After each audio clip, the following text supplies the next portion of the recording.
فلا هادي له ونشهد أن لا إله إلا الله وحده لا شريك له ونشهد أن سيدنا ومولانا محمدا عبده ورسوله وصلى الله تعالى عليه وعلى آله وأصحابه أجمعين أما بعد فقال رسول الله صلى الله عليه وسلم الرجل راع على أهل بيته والمرأة راعية على بيت زوجها وولده فكلكم راع وكلكم مسؤول عن رعيته. وقال رسول الله صلى الله عليه وسلم لا تؤذي امرأة زوجها في الدنيا إلا قالت زوجته من الحور العين لا تؤذيه قاتلك الله فإنما هو عندك دخيل يوشك أن يفارقك إلينا. رواه الترمذي.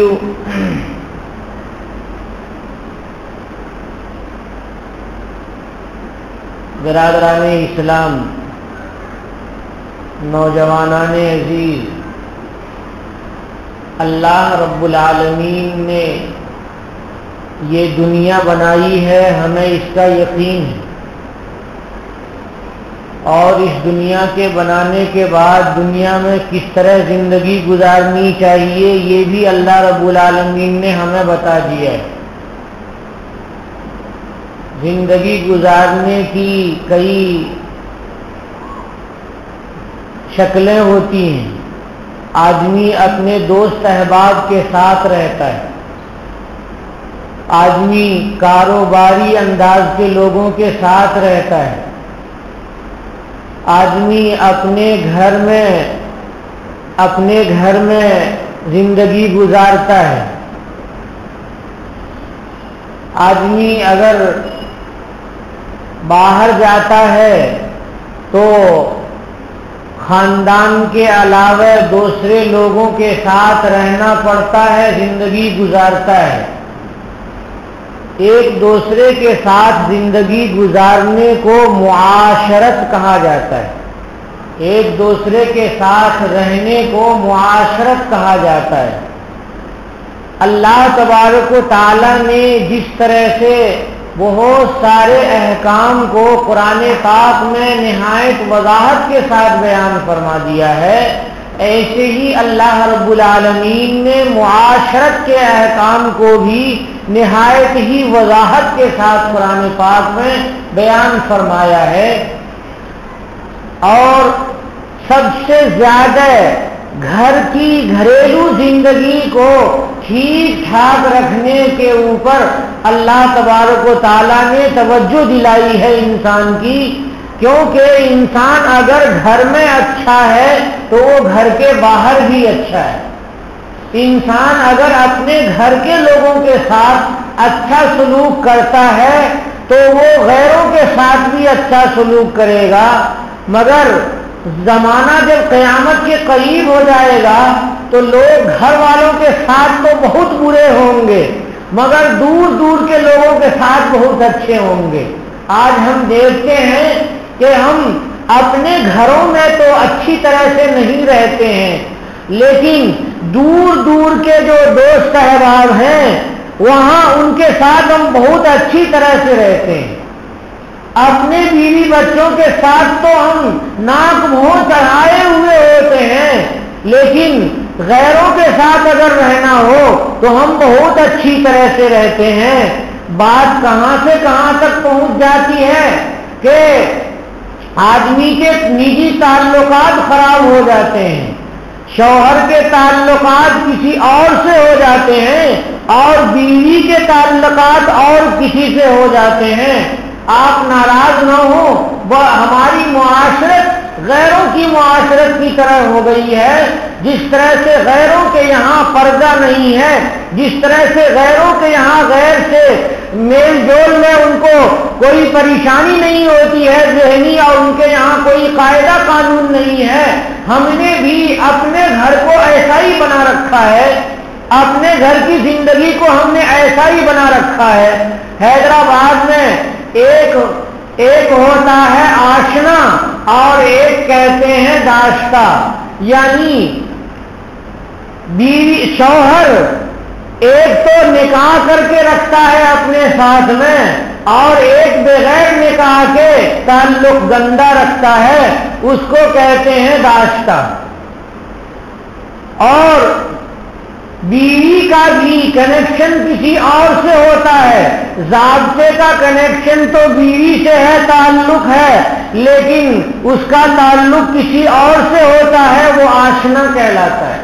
تو داشتہ اور آشنا یہ الفاظ بڑے خوبصورت لگتے ہیں، لیکن اس کا مضمون نہایت گندا ہے، اتنا گندا ہے کہ بولا نہیں جا سکتا ہے۔ غیر مسلمین کی یہ معاشرت ہے کہ ان کے یہاں داشتہ اور آشنا کا تصور ہو سکتا ہے، کیونکہ ان کے یہاں زنا کی قباحت نہیں ہے، اور ہمارے یہاں تو اللہ تبارک و تعالیٰ نے نہایت ہی صراحت اور وضاحت کے ساتھ ارشاد فرما دیا ہے، لا تقربوا الزنا انہ کان فاحشہ، یہ زنا سے قریب ہرگز نہ ہو۔ زنا تو نہایت ہی بے حیائی کی چیز ہے، اللہ تبارک و تعالیٰ نے نہایت سختی سے جن چیزوں کو منع فرمایا ہے اور وعید اس پر ہے، ان تمام چیزوں میں سب سے زیادہ سخت وعید زنا کے اوپر ہے۔ اور زنا شروع کہاں سے ہوتا ہے؟ بے پردگی سے شروع ہوتا ہے۔ غیروں کے یہاں پردے کا کوئی قانون نہیں ہے، ہمارے یہاں پردے کا قانون ہے۔ غیروں کی طرح ہم رہنے لگے، ہماری بیویاں، ہماری عورتیں بے پردہ رہنے لگیں، بے پردگی کی وجہ سے ان کے تعلقات خراب ہوتے ہیں۔ اور مرد کو حیا ہونی چاہیے، اور حیا اللہ نے آنکھ میں رکھ رکھی ہے کہ مرد غیر محرم سے اپنی آنکھ کو نیچے کر لے، بس اس کا نقاب ہو گیا، وہ کسی غیر کو دیکھے نہیں۔ لیکن ہم نے اللہ کے نبی صلی اللہ علیہ وسلم کے فرمان کو چھوڑ دیا، اور غیر محرم عورتوں کو ہماری نگاہ دیکھتی ہے، اور اس دیکھنے کی وجہ سے تعلقات ہمارے غیروں سے ہو جاتے ہیں۔ معاف کیجئے گا، مسلمانوں کی معاشرت میں بھی یہ گندی چیزیں آ چکی ہیں، اس لیے بولنا پڑ جاتا ہے کہ ہمارے گھر میں بچے بڑے ہو جا رہے ہیں، بچیاں بڑی ہو جا رہی ہیں، شادیوں میں تاخیر ہوتی ہے، تاخیر کی وجہ سے غلط تعلقات ہوتے ہیں۔ اور آج کے سوشل میڈیا کے جو تعلقات ہیں، موبائل وغیرہ کے تعلقات، اس نے تو بہت سارے رشتوں کو خراب کر دیا ہے، اور بہت سارے غلط رشتے قائم ہو گئے ہیں، والدین کی مرضی کے خلاف بہت سارے رشتے ہونے لگے ہیں، ایک بے حیائی کی وجہ سے۔ اور اسکول کی تعلیم میں ایک دوسرے کے ساتھ اختلاط رہنے کی وجہ سے، فیکٹری میں مرد اور عورت کے اختلاط کی وجہ سے یہ رشتے، بہت سارے جو رشتے ہو چکے ہیں وہ خراب ہو رہے ہیں، اور جو رشتے نئے ہو رہے ہیں وہ معاشرے پر مبنی ہو رہے ہیں، اور بچہ بچی اپنے تعلقات کی بنیاد پہ کر لے رہے ہیں، اور والدین کو دونوں طرف بلکہ پورے خاندان کو شرمندگی اٹھانی پڑتی ہے۔ وہ بولے تو کیا بولیں، اور سوچے تو کیا سوچیں، اور اپنا منہ دکھائیں تو کیسے دکھائیں، یہ سارے احوال مسلمانوں کے ہیں۔ اس لیے ہمیں ضروری ہے کہ ہم شریعت کی پابندی کریں، خود بھی اپنی نگاہ کو نیچی رکھیں، اور اپنی بیویوں کو اور اپنی بچیوں کو اپنے گھر کی محرم اور غیر محرم کو یہ سمجھائیں کہ وہ بغیر نقاب کے، بغیر پردے کے نہ نکلیں۔ نقاب زینت ہے، نقاب قید نہیں ہے، جیل نہیں ہے، اور پریشانی نہیں ہے، یہ تو فیشن ہے اور یہ تو باضابطہ اسلام کا سکھایا ہوا طریقہ ہے، اس لیے نقاب لے اوڑھ کر کے عورتیں باہر نکلیں۔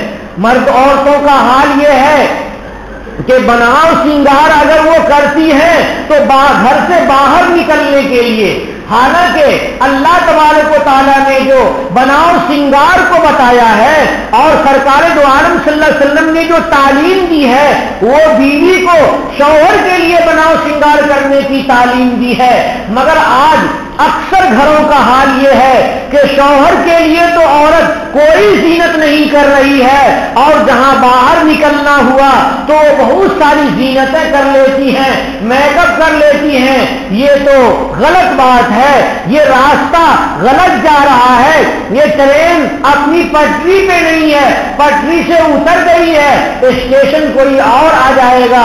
اس لیے میرے محترم ہمیں اپنے کو بھی سنوارنا ہے، حضور اکرم صلی اللہ علیہ وسلم کے سنوارنے کے طریقے پر اور اپنے گھر کے ماحول کو بھی ہمیں دیکھنا ہے۔ حضور اکرم صلی اللہ علیہ وسلم کے طریقے پر کہ کہتا ہے کہ نبی کریم صلی اللہ علیہ وسلم نے واضح فرمایا اذا خرجت المرأة استشرفها الشیطان، کہ جب عورت نکلتی ہے تو شیطان گھور کے دیکھتا ہے، کیسے کہ جیسے دھوپ میں ہم ہاتھ اپنی آنکھ پہ کے اوپر رکھ لیتے ہیں اور اس کے بعد دیکھتے ہیں، تو ایسے ہی شیطان عورت کو دیکھتا ہے، اور وہ شیطان جو نوجوانوں کے اوپر اور مردوں کے اوپر سوار ہوتا ہے وہ دعوت دیتا ہے کہ فلاں طرف اپنی نگاہ اٹھاؤ، تمہیں حسینہ نظر آ جائے گی، تو وہاں سے تعلقات ختم ہو جاتے ہیں۔ اس لیے عورتوں کو اور مردوں کو تو خوشبو لگانے میں بھی نبی کریم صلی اللہ علیہ وسلم نے جو طریقہ سکھایا ہے وہ طریقہ یہ ہے کہ مرد کی خوشبو تو پھوٹتی ہے اور عورت کی خوشبو پھوٹنے والی نہیں ہوتی ہے، اس میں رنگ کا غلبہ ہوتا ہے۔ عورت کی خوشبو اگر کوئی دوسرا سونگے اور غیر محرم کی ناک میں جائے تو عورت کو ثواب ملنے کے بجائے گناہ ہو جاتا ہے، اور بجنے والے زیور اگر پہن کر کے غیر محرم کو وہ جھنکار سناتی ہے تو وہ اس عورت پر بھی اللہ کی لعنت ہوتی ہے، فرشتے کی لعنت ہوتی ہے، اور وہاں بھی تعلقات غیر خراب ہوتے ہیں، غیروں کے دلوں میں عورتوں کی محبت چلی جاتی ہے۔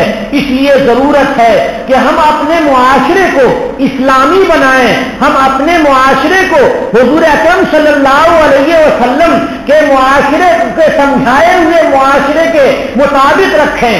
آج ہم نے سب سے تو تعلقات اچھے رکھ رکھے ہیں، میاں اور بیوی سے تعلقات ہمارے خراب ہیں، بیوی شوہر کی نافرمانی کرتی ہے، سخت الفاظ میں بولتی ہے، اور شوہر بیوی کو الٹی سیدھی باتیں کہتا ہے، اس وجہ سے ہمیں اور اس کے بعد طلاق کی نوبت آ جاتی ہے۔ شریعت نے سکھایا تھا ایک طلاق دینا ہے اور ایک ہی طلاق بس ہے، ون از فل، لیکن ہم نے سوچا کہ ہمیں چونکہ سکھایا ہوا نہیں ہے، ہم اسلام سیکھنا نہیں چاہتے ہیں، ہم جاتے ہیں وکیل صاحب سے معلوم کرنے کے لیے کہ وکیل صاحب ہمیں دستاویز تیار کر دیجئے طلاق کا۔ بیچارے وکیل بھی جاہل ہیں، معاف کیجئے گا، اکثر وکیل جاہل ہیں، ان بیچارے غریب کو یہ معلوم نہیں، مسلمان ہونے کے باوجود ان کو معلوم نہیں کہ اسلام میں طلاق کا کیا طریقہ ہے۔ وہ لگاتار 3 بار لکھ دیتے ہیں طلاق طلاق طلاق اور کہتے ہیں دستخط کر دو، اور آدمی جب دستخط کر دیتا ہے تو معلوم ہوا کہ بھائی یہ تو طلاق صرف دینے کے لیے کہا تھا، اس نے 3 طلاق لکھا کر کے دستخط کرا لیا، اب کیا ہوگا؟ اور خود بھی ایک طلاق دینے پر بس نہیں کیا، طلاق تو بہت مجبوری کی چیز ہے، لیکن نوجوانوں نے اور ہمارے معاشرے کے مردوں نے اس کو فیشن بنا لیا ہے، اس کو آسانی سی چیز بنا لی ہے۔ طلاق تو ایک زہر ہے، زہر دینے کے لیے تو بہت زیادہ سوچنا پڑتا ہے، 1000 مرتبہ سوچنا پڑتا ہے، لیکن زہر کو کی ایک گولی کے بجائے لگاتار اپنی زبان سے 3 مرتبہ ادا کر دیتے ہیں، اور مشکلوں میں ہماری عورتیں پھنس جاتی ہیں۔ غلطیاں بیچاری کی تھوڑی ہوتی ہے یا غلطی نہیں ہے اور شوہر نے اپنی بدمزاجی سے ایسا فیصلہ کیا، پھر وہ معاملہ جاتا ہے، معاشرے میں پریشانیاں پیدا ہوتی ہیں، اتنی پریشانی کہ عورتیں کورٹ تک پہنچ جاتی ہیں، سپریم کورٹ تک پہنچ جاتی ہیں۔ اب کورٹ مسلمانوں سے اور علماء کرام سے مسائل کے سمجھنے کے بجائے وہ صرف اور صرف ایک مسلمان عورت کی پریشانی کو دیکھ کر کے اور وہ کہتا ہے کہ اسلام کا قانون ہی غلط ہے، اگر قرآن میں ہے تو وہ بھی غلط ہے اور اگر حدیث میں ہے تو وہ بھی غلط ہے۔ 3 طلاق کے سلسلے میں قرآن پاک میں بھی 2 آیتوں کو جب ملایا جاتا ہے تو دونوں مضمون مل کر کے 3 طلاق کا مضمون ملتا ہے، لیکن دماغ خراب ہے، سوچنے کا جو صحیح طریقہ ہونا چاہیے نہیں ہے۔ مسلمان علماء بھی کہنے لگتے ہیں کہ 3 طلاق کا ذکر قرآن پاک میں نہیں ہے، کتنے افسوس کی بات ہے۔ اللہ تبارک و تعالیٰ نے الطلاق مرتان فامساک بمعروف او تسریح باحسان میں 2 طلاقوں کا ذکر کیا ہے اور اس کے بعد فلا تحل له من بعد میں 2 تیسری طلاق کا ذکر ہے، فإن طلقها فلا تحل له من بعد میں تیسری طلاق کا ذکر ہے۔ دونوں آیتوں کو اگر ملایا جائے تو 3 طلاق کا ذکر قرآن میں ہے، مگر کہتے ہیں کہ قرآن میں نہیں ہے۔ افسوس ہے اس پر۔ اللہ کے نبی صلی اللہ علیہ وسلم کی احادیث کا مطالعہ کیجئے تو حضور کی حدیث میں بھی 3 طلاق کا ذکر ہے، مگر عورتوں کی پریشانیاں ان مردوں نے پیدا کر رکھی ہیں اور اللہ تبارک و تعالیٰ کی شریعت کو بدلنے کے لیے غیر مسلمین پر توڑ رہے ہیں اور کہتے ہیں کہ تمہاری شریعت کو بدلنا ضروری ہے۔ یہ اپنوں کو وہ نہیں دیکھ رہے ہیں کہ مسلمانوں میں طلاق کی فیصد کیا ہے اور ان کے یہاں طلاق کی فیصد کیا ہے، وہ نہیں دیکھ رہے ہیں۔ کیوں کہ ان کو یہ نہیں دیکھنا ہے کہ کس میں خرابی ہے نہیں ہے، انہیں تو مسلمانوں سے دشمنی ہے، مسلمانوں کی شریعت سے دشمنی ہے، کتاب اللہ سے دشمنی ہے، اس لیے وہ اس قسم کی باتیں کرتے ہیں۔ اور یہاں تک جو نوبت آئی ہے وہ ہمارے جاہل مردوں کی وجہ سے، ہمارے جاہل شوہروں کی وجہ سے، کہ یہ ایک تو طلاق کو استعمال نہیں کرنا چاہیے، مجبوری کی چیز ہے، مگر انہوں نے چھوٹی سی بات پر طلاق دینا شروع کر دیا اور ایک کے بجائے 3 طلاق دینے شروع کر دیے۔ ان کی وجہ سے حالت یہاں تک پہنچ گئی ہے۔ اس لیے میرے محترم کہ نکاح کرنے سے پہلے 1000 مرتبہ سوچو، نکاح کرنے سے پہلے 1000 مرتبہ سوچو، ہر طرح سے سوچ لو اور نکاح کرنے کے بعد کبھی نہ سوچو، تب تو زندگی چلے گی۔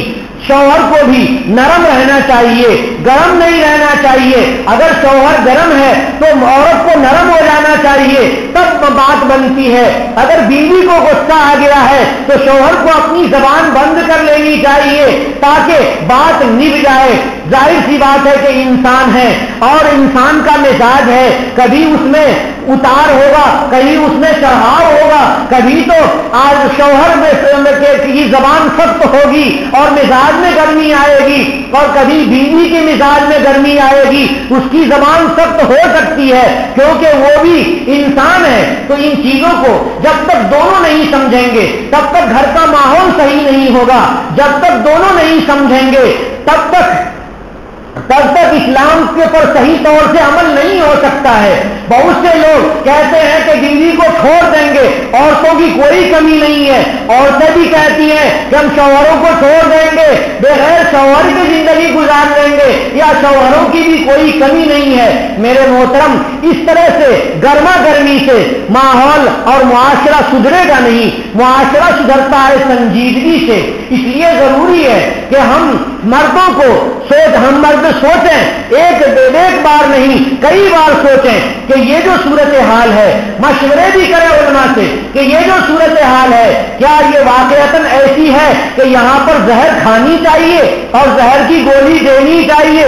جب ہر طرف سے دونوں طرف کے لوگ غور کر لیں، شوہر کی طرف کے لوگ بھی، بیوی کی طرف کے لوگ بھی اور اطمینان ہو جائے کہ اب جدائی ہی ہونی چاہیے. کبھی ایسا ہو سکتا ہے مجبوری میں جدائی ہو تو اچھی طرح سے سوچ کر کے ایک طلاق سے جدائی ہونی چاہیے, 3 طلاق سے نہیں ہونی چاہیے جدائی, صرف ایک طلاق ہی کافی ہے. اللہ کے رسول جناب محمد رسول اللہ صلی اللہ علیہ وسلم نے ذمہ دار صرف شوہر کو نہیں بتایا ہے اور ذمہ دار صرف عورتوں کو نہیں بتایا ہے بلکہ دونوں کو ذمہ دار بنایا ہے. اللہ کے نبی صلی اللہ علیہ وسلم کی حدیث شریف پڑھیے, فرماتے ہیں الرجل راعٍ علی اہل بیتہ, مرد نگراں ہے اپنے گھر کی عورتوں پر اور گھر کے لوگوں پر. اہل کے معنی بیوی بھی اور اہل کے معنی گھر کے افراد بھی. تو مرد گھر کا یہ ذمہ دار ہوتا ہے. کیوں ذمہ دار ہوتا ہے؟ یہ ذمہ داری عورتوں کو کیوں نہیں دی گئی؟ کیوں کہ لاٹھی اٹھانا ہوگا, ڈنڈا اٹھانے کی نوبت آئے گی, بندوق اٹھانے کی نوبت آئے گی تو وہاں پہ مرد ہی اٹھائے گا, عورت نہیں اٹھا سکتی ہے. عورت خود حفاظت کے لیے اپنی کمزوری کی وجہ سے دوسرے کی محتاج ہے. اس لیے اللہ کے نبی صلی اللہ علیہ وسلم نے ارشاد فرمایا الرجل راعٍ علی اہل بیتہ, کہ مرد نگہبان ہے اپنے گھر کی افراد کے لیے. والمرأة راعیۃ علی بیت زوجہا وولدہ, اور بیوی بھی نگراں ہے. کاہے کی نگراں ہے؟ علی بیت زوجہا, اپنے شوہر کے گھر کی نگراں ہے. وہ نگراں بنائی گئی ہے, باضابطہ ذمہ دار بنائی گئی ہے. وہ ولد ہی, اور بچوں کی نگراں ہے. تو بیوی کو بھی نگراں بنایا ہے نبی کریم صلی اللہ علیہ وسلم نے, اندرون خانہ کا نگراں. اور شوہر کو اللہ کے نبی صلی اللہ علیہ وسلم نے جو نگراں بتایا ہے یہ اندر اور باہر سب کا نگراں. اللہ کے نبی صلی اللہ علیہ وسلم ارشاد فرماتے ہیں فَكُلُّكُمْ رَاعٍ وَكُلُّكُمْ مَسْئُولٌ عَنْ رَعِيَّتِهِ, کہ تم میں سے ہر ایک نگراں ہے اور ہر ایک سے پوچھا جائے گا اس کی نگرانی کے سلسلے میں کہ اس نے حق ادا کیا یا نہیں. شوہر سے پوچھا جائے گا کہ تم نے گھر کے سارے افراد کا حق ادا کیا یا نہیں. تمہاری ذمہ داری تھی کہ تم کما کر کے لاتے اور گھر کے اخراجات اپنی بیوی کے سپرد کرتے. ان کو کھانے کے لیے تم نے دیا یا نہیں, ان کو پہننے کے لیے تم نے دیا یا نہیں, ان کی دینی تربیت تم نے کی یا نہیں, ان کے نماز کے بارے میں تم نے سوچا اور پوچھا یا نہیں, ان کے روزے کے بارے میں تم نے خبر لی یا نہیں, ان کے اخلاق کے سلسلے میں تم نے غور و فکر کیا یا نہیں. ہر طرح کی نگرانی, بچوں کی تعلیم کی نگرانی وغیرہ وغیرہ, یہ ذمہ داری ایک طرف مرد کی ہے. بیرون خانہ گھر کے باہر بھی مرد کی نگرانی ہے اور مکمل گھر پہ بھی مرد کا کنٹرول ہے. اور اندر کی جو ذمہ دار ہے, جو وزیر داخلہ ہے, یہ بیوی ہے. اس بیوی کو ایک ذمہ داری حضور نے فرمائی کہ بیوی شوہر کے گھر کی ذمہ دار ہے اور شوہر کے بچے کی ذمہ دار ہے. اس ذمہ داری کو نبھانا ہے.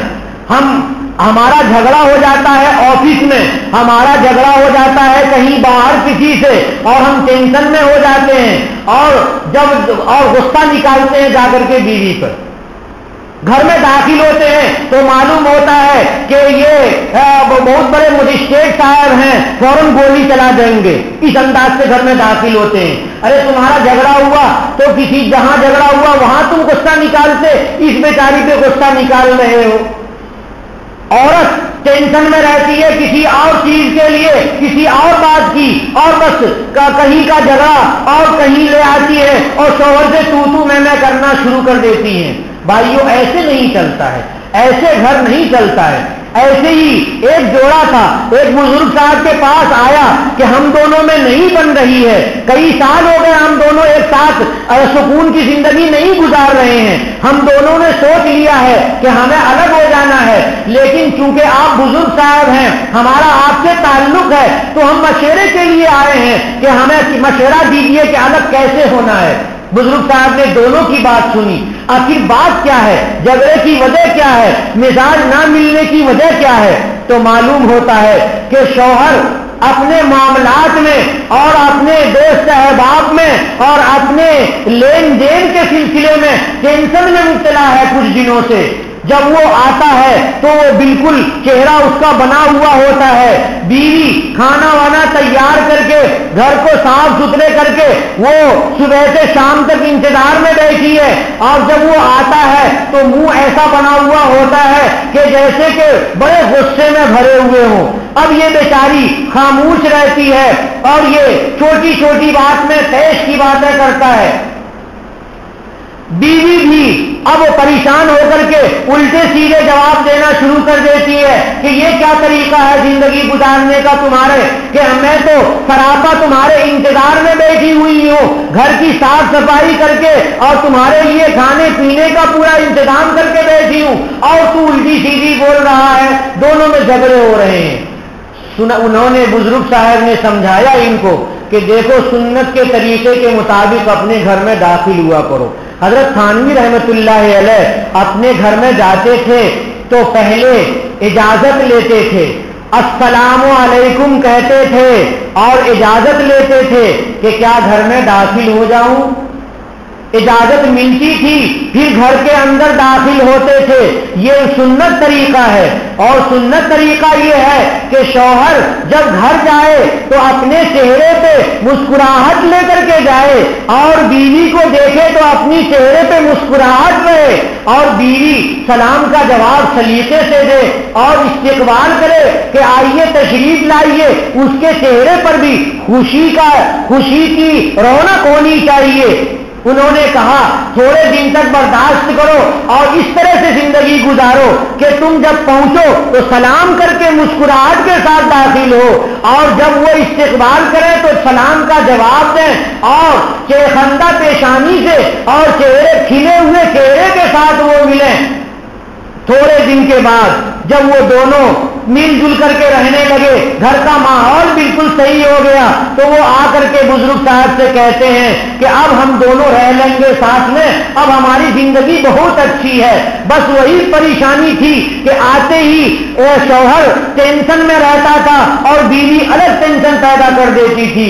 دیکھو میرے دوستو، اللہ تبارک و تعالیٰ نے مردوں کو بھی عقل عطا فرمائی ہے، عورتوں کو بھی عقل عطا فرمائی ہے۔ نبی کریم صلی اللہ علیہ وسلم نے بالکل صاف صاف ارشاد فرمایا، النساء شقائق الرجال۔ میں نے پہلے آپ کو بتایا ہے کہ جیسے سیب کو آپ کاٹیں آدھا ادھر آدھا ادھر تو ایک کو آپ مرد سمجھیں اور دوسرے کو عورت سمجھیں، تو وہ ساری خوبیاں جو مردوں میں اللہ نے رکھی ہیں وہ ساری خوبیاں عورتوں میں بھی اللہ نے رکھی ہیں۔ بہت سی خرابیاں بھی مزاج کی ہیں تو جو مردوں میں ہیں وہی عورتوں میں ہیں۔ اس لیے ہمیں دونوں طرف سے سوچنا پڑے گا کہ ایک دوسرے کی رعایت ہم کیسے کریں، تب یہ معاشرہ صحیح رہے گا اور تب ذمہ داریاں صحیح ہوں گی، تب ہماری شریعت کی حفاظت ہوگی اور ہمارا گھر گلشن بن جائے گا، جنت کا نمونہ بن جائے گا۔ جو عورتیں اپنے شوہر کو ستاتی ہیں اور شوہر نیک ہے اللہ والا ہے پھر بھی وہ ستاتی ہے، تو اس کے سلسلے میں سرکار دو عالم صلی اللہ علیہ وسلم نے ارشاد فرمایا، فرماتے ہیں حضور کہ جب کوئی بیوی اپنے شوہر کو ستاتی ہے تو کیسا ہوتا ہے؟ کہتے ہیں لا توزی امرأۃ زوجها فی الدنیا الا قالت زوجته من الحور العین، کہ دنیا میں کوئی بھی عورت اپنے شوہر کو جب تکلیف دیتی ہے تو فوراً ہی وہ آواز آتی ہے، کہاں کی آواز؟ وہ حور عین کی آواز۔ جو شوہر کی بیوی جنت میں ہے حور، اور وہ بڑی بڑی آنکھوں والی حور جو جنت میں ہے، وہ کہتی ہے، کیا کہتی ہے؟ لا توزیہ، ارے ان کو تکلیف نہ دو، یہ نیک آدمی ہے، ان کو تکلیف مت دو۔ لا توزیہ، ارے اس کو تکلیف مت دو۔ وقاتلک اللہ، اللہ تمہارا ناش کرے، اسے تکلیف نہ دو، یہ نیک شوہر ہے۔ جانتے ہو تم فإنما هو عندك دخیل، یہ تو تمہارے پاس داخل ہونے والا مہمان ہے، یہ تھوڑے دن تک تمہارے پاس رہے گا، اس کے بعد جانتی ہو کیا ہوگا؟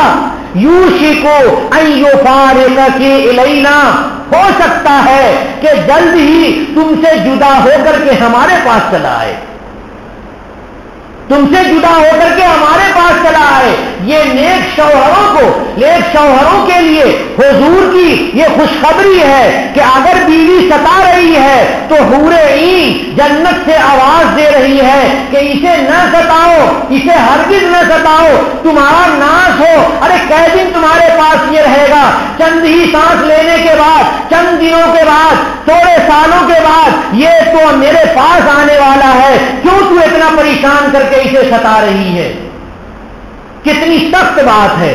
غور کیجئے ان عورتوں کے لیے جو مختلف قسم کے اوقات میں شوہروں کو سخت الفاظ سے تعبیر کرتی ہیں اور سخت جواب دیتی ہیں. ہمارے علاقے میں، ہمارے یو پی اور بہار کا تو ماحول ایسا ہے کہ بیوی شوہر کو سخت نہیں بولتی ہے الا ماشاءاللہ کوئی ایسی ہو.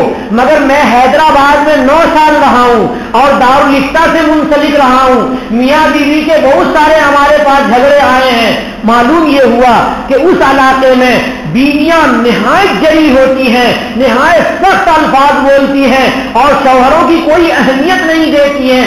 بہت سارے قصے ہمارے پاس ایسے آ گئے کہ شرم سے میں پانی ہو گیا اور میں سنا بھی نہیں سکتا ویسے قصے. بعض عورتیں تو 2 نکاح کیے ہوئی تھی، 2 نکاح کیے ہوئی تھی. ایک شوہر کی ٹائمنگ الگ رکھ رکھی تھی اور دوسرے شوہر کی ٹائمنگ الگ رکھ رکھی تھی. اللہ کی لعنت ہو ایسی عورتوں پر. بہت ہی سخت قسم کی عورتیں اس علاقے کی ہوتی ہیں.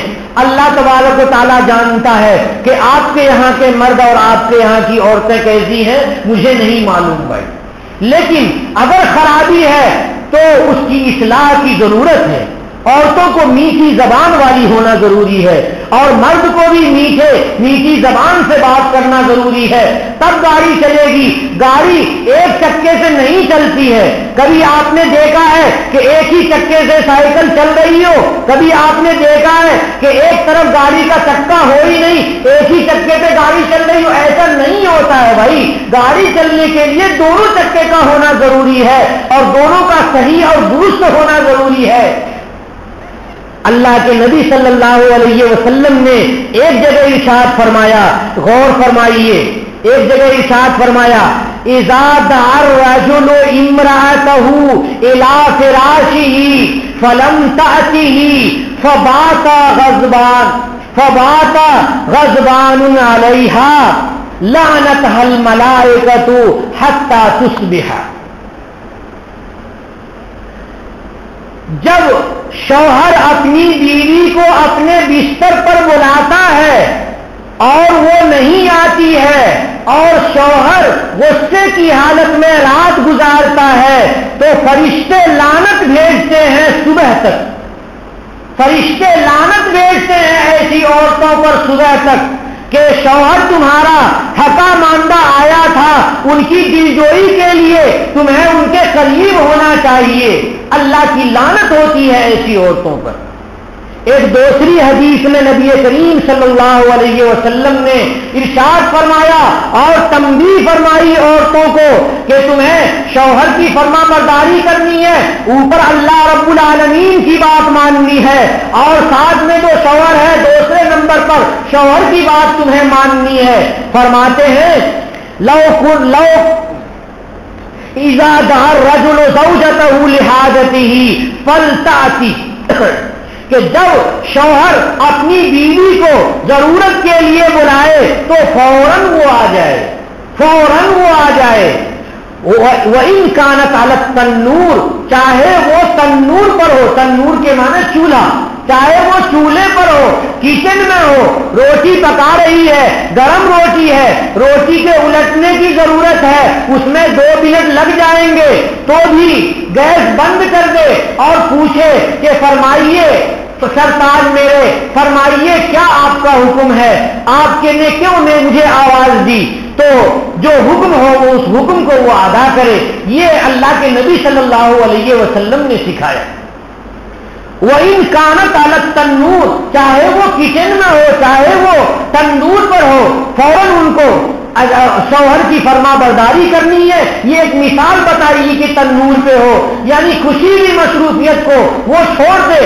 سخت مصروفیت جو ہوتی ہے وہ چولہے کی مصروفیت ہوتی ہے. سالن کے اور روٹی کے اور چاول کے خراب ہونے کا خطرہ ہوتا ہے، اس کے پکانے کے ٹک ہوتے ہیں کہ کب اس میں پانی ڈالنا ہے، کب اسے الٹنا ہے، جلنے کا بھی خطرہ ہوتا ہے، کچے رہ جانے کا بھی خطرہ ہوتا ہے۔ ایسی حالت میں بھی اللہ کے نبی صلی اللہ علیہ وسلم ایسا فرما رہے ہیں۔ ایک حدیث شریف میں اللہ کے نبی صلی اللہ علیہ وسلم نے ارشاد فرمایا، لا يحل لامرأة ان تصوم وزوجها شاهد الا باذنه۔ نفلی روزہ رکھنے کے لیے شوہر کی اجازت ضروری ہے، اور فرض روزہ رکھنے کے لیے شوہر کی اجازت ضروری نہیں ہے۔ فرض حج کے لیے شوہر کی اجازت ضروری نہیں ہے، اور فرض روزے کے لیے، فرض نماز کے لیے شوہر کی اجازت کی ضرورت نہیں ہے۔ روزہ چونکہ ایسی عبادت ہے کہ اس میں شوہر کی وجہ سے روزہ مکروہ ہو سکتا ہے، شوہر کی وجہ سے روزہ ٹوٹ سکتا ہے، اس لیے سرکار دو عالم صلی اللہ علیہ وسلم نے ارشاد فرمایا کہ جائز نہیں ہے کسی عورت کے لیے کہ وہ نفلی روزہ رہے اس حال میں کہ اس کا شوہر گھر میں موجود ہو، الا باذنہ ہی، ہاں رکھ سکتی ہے جبکہ شوہر اجازت دے، مگر شوہر کی اجازت کے بعد وہ روزہ رکھ سکتی ہے۔ بتائیے کہ روزہ کتنی بڑی عبادت ہے کہ اللہ کے نبی صلی اللہ علیہ وسلم نے حدیث قدسی پڑھ کر کے سنائی کہ اللہ نے ارشاد فرمایا، الصوم لی وانا اجزی بہ، کہ میں الصوم لی وانا اجزی بہ، کہ روزہ میرے لیے ہے اور روزے کا بدلہ میں دوں گا۔ اتنی خصوصی عبادت ہے، پھر بھی اللہ کے نبی صلی اللہ علیہ وسلم نے شوہروں کی رعایت کرنے کے لیے عورت کو پابند کیا۔ فرماتے ہیں وَلَا تَأْذَنُ فِي بَيْتِهِ إِلَّا بِإِذْنِهِ، کسی آدمی کو شوہر کے گھر میں آنے کی اجازت نہ دے مگر جبکہ شوہر نے اجازت دے رکھی ہو۔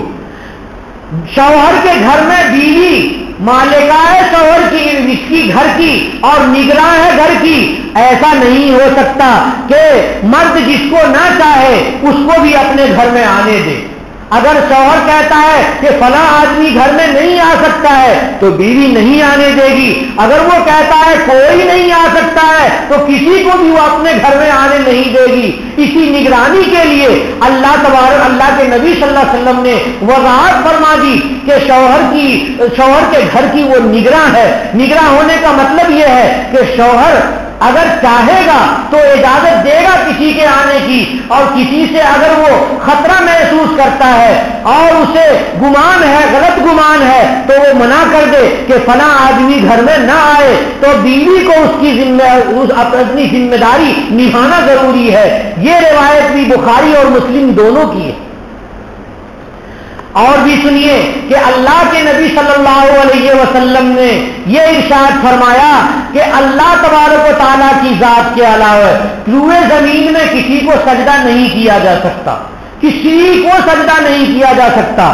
فرماتے ہیں نبی کریم صلی اللہ علیہ وسلم کہ اگر میں اجازت دیتا کسی کو کہ وہ سجدہ کرے کسی انسان کو تو میں ضرور بھی ضرور اجازت دیتا اور حکم دیتا بیوی کو کہ شوہر کو سجدہ کرے، لیکن چونکہ سجدہ جائز نہیں ہے اس لیے اللہ کے نبی صلی اللہ علیہ وسلم نے حکم نہیں دیا۔ فرماتے ہیں حضور لو كنت آمرا احدا ان يسجد لاحد لامرت المرأة ان تسجد لزوجها، کہ اگر میں حکم دیتا کسی کو کہ وہ سجدہ کرے کسی انسان کے لیے تو میں ضرور حکم دیتا کہ عورت سجدہ کرے اپنے شوہر کے لیے، لیکن حضور نے حکم نہیں دیا۔ اس کا مطلب یہ ہوا کہ کسی انسان کے لیے سجدہ جائز نہیں ہے، کسی قبر کے لیے سجدہ جائز نہیں ہے، کسی بڑے بزرگ کے سامنے سجدہ جائز نہیں ہے۔ حیدرآباد میں یہ طریقہ ہے کہ پوتے اور نواسے، پوتیاں اور نواسیاں جب وہ اپنے دادا نانا کے پاس، دادی نانی کے پاس اور دادا نانا کے پاس پہنچتے ہیں تو وہ ان کے پیر چھوتے ہیں، پیر پہ گرتے ہیں۔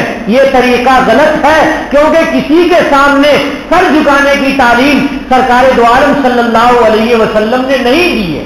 اگر کسی کے ہاتھ کا بوسہ دینا ہو تو سر جھکائے بغیر ہاتھ کو اٹھا کر کے اور ہونٹوں پہ لا کر کے بوسہ دیا جائے گا، اور کسی کے سامنے سر نہیں جھکایا جا سکتا ہے۔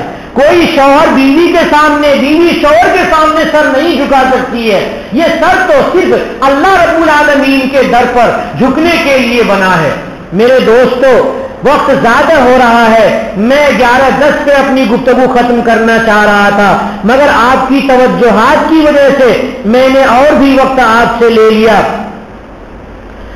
اللہ کے نبی صلی اللہ علیہ وسلم کی ایک حدیث شریف کی تلاوت کرتا ہوں۔ ایما امرات ماتت وزوجها عنها راض دخلت الجنہ۔ خوشخبری دی ہے حضور نے کہ جس عورت کا انتقال ہو جائے اس حالت میں کہ شوہر اس سے راضی ہو، جس عورت کا بھی انتقال ہو جائے اس حالت میں کہ شوہر اس سے راضی ہو، دخلت الجنہ، تو وہ عورت ڈائریکٹ جنت میں داخل ہو جائے گی۔ یہ ترمذی شریف کی روایت ہے۔ جناب محمد رسول اللہ صلی اللہ علیہ وسلم نے پیشین گوئی کے طور پہ ارشاد فرمایا ہے، اس لیے اب بیوی کی ذمہ داری ہے کہ وہ شوہر کو راضی رکھے اور پوری زندگی رضامندی میں گزارے۔ کیوں کہ موت کا کوئی ٹھیک نہیں کہ کس وقت کس کی موت آ جائے، اس لیے ہمیشہ اللہ تبارک و تعالیٰ کو راضی رکھنے کی کوشش کرے، اور دوسرے نمبر پر بیوی اپنے شوہر کو راضی رکھنے کی کوشش کرے۔ اللہ تبارک و تعالیٰ کے احکام کی اہمیت اگر بیوی کے دل میں ہے، اللہ کے احکام کی اہمیت اگر شوہر کے دلوں میں ہے تو گھر جنت جیسا محسوس ہوگا، اور اگر دونوں کے دل میں اللہ کے احکام کی اہمیت نہیں ہے تو گھر جنت جیسا نہیں ہوگا۔ وہ مرد بڑے خوش نصیب ہیں کہ جن کی عورتیں نیک اور صالحہ ہیں، پاکیزہ ہیں، فرما بردار ہے، نماز روزے کی پابند ہے، شریعت کو سمجھتی ہے، عمل بھی کرتی ہے۔ اللہ کے نبی صلی اللہ علیہ وسلم نے ارشاد فرمایا کہ دنیا کی سب سے بڑی نعمت، دنیا کی اس سے بڑی نعمت ہے نہیں، دنیا کی سب سے بڑی نعمت خیر متاع دنیا، کہ فائدہ اٹھانے کی جتنی چیزیں ہیں دنیا میں، خیر متاع دنیا المرأۃ الصالحہ، کہ نیک بیوی یہ سب سے بہترین دولت ہے۔ تو شوہروں کو اپنی بیوی کو نیک بنانا چاہیے، اور عورتوں کو بھی اپنے کو نیک بننا چاہیے۔ اگر وہ نیک ہے تو گھر کے لیے، شوہر کے لیے وہ بہت ہی بڑی دولت ہے۔ اس لیے شوہر بیوی کو دولت سمجھے اور بیوی شوہر کو دولت سمجھے، تبھی گھر کا ماحول جنت جیسا ہوگا، ورنہ تو جہنم جیسا ہو جائے گا۔ اللہ تبارک و تعالیٰ کہنے اور سننے سے زیادہ عمل کی توفیق عطا فرمائے۔ وآخر دعوانا ان الحمد للہ رب العالمین۔